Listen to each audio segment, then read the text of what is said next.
মাঝে মাঝে আল্লাহ আমাদেরকে দুঃখ কষ্ট দিয়ে পরীক্ষা করতে চান, এগুলো আমাদের জন্য খারাপ নয়। এই দুঃখ কষ্ট বিপদ আমাদের কোমরকে সোজা করে, আমাদের পায়ের মাটিকে শক্ত করে, চিল্লায় বলেন ঠিক কিনা? প্রতিকূল পরিবেশে কিভাবে বাঁচতে হয় এই দুঃখ কষ্ট আমাদেরকে শিখায়। এজন্য মুমিন বান্দার বৈশিষ্ট্য হচ্ছে দুঃখ কষ্ট বেদনা জ্বালা এগুলোতে সে আপসেট হয় না, সে হাল ছেড়ে দেয় না, সে ভরসা রাখে একজনের উপর, চিল্লায় বলতে হবে তিনি কে? কারণ মুমিন জানে রাত্রি যত গভীর হয় অন্ধকার তমানিসা ভেদ করে সুবহে সাদিক হয়।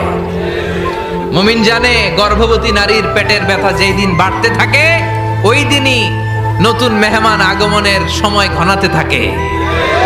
মুমিন জানে তার জীবনে দুঃখ কষ্ট বিপদ যত বাড়তে থাকে সুখের দিন কাছে আসতে থাকে।